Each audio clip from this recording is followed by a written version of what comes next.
এরপরে প্রশ্ন হলো, স্বামীর স্বেচ্ছাচারিতার কারণে পেটের সন্তানের জন্য বদদোয়া করি, পরে সে পেটেই মারা যায়, এ নিয়ে আত্মপীড়ায় ভুগছি, আমার বদদোয়ার কারণেই কি সে মারা গেছে? এখন আমার করণীয় কি?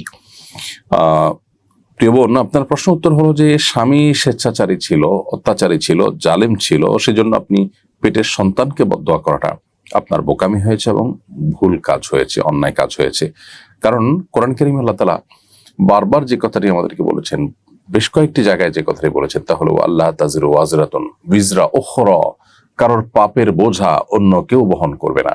আল্লাহ রাব্বুল আলামিন আহকামুল হাকিমিন, আল্লাহ রাব্বুল আলামিন ন্যায়পরায়ণ, যার কারণে দ্বীনের কোনো বিষয়ে ন্যায় বা ইনসাফ পরিপন্থী কোনো কিছু রাখা হয়নি।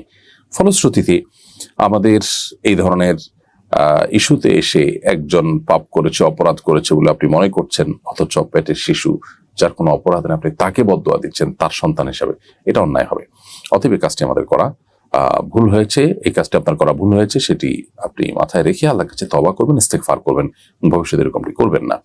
কিন্তু এরপরে সন্তান যে মারা গেছে সেটা আপনার বদদোয়ার কারণেই মারা গেছে এমনটি তো নিশ্চিত নয়, যার কারণে আপনি অতিরিক্ত আত্মপীড়ায় ভুগে যদি আপনি যদি মানসিকভাবে ভেঙে পড়েন এবং মনোবল হারিয়ে ফেলেন, তাহলে সেটা আপনার জন্য ভুল কাজ হবে। আরেকটি, বরং এটি আল্লাহর ফয়সালা, হয়তো তার হায়াতে পর্যন্ত ছিল সেজন্যই, হয়তো না নিশ্চয়ই তার হায়াতে পর্যন্ত ছিল সেজন্য সে মারা গেছে।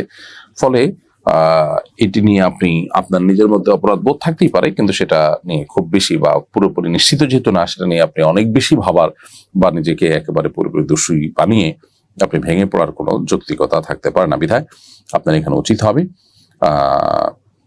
নিজের যেটুকু ভুল হয়েছে সেজন্য ইস্তেগফার করা, পাশাপাশি ভবিষ্যতে এরকম কাজ না করার সিদ্ধান্ত নেওয়া। ইনশাআল্লাহ বিদিনিল্লাহ আল্লাহ তাআলা আপনাকে যেটুকু ভুল হয়েছে সেটার জন্য ক্ষমা করবেন। ও ব্যথা পেলে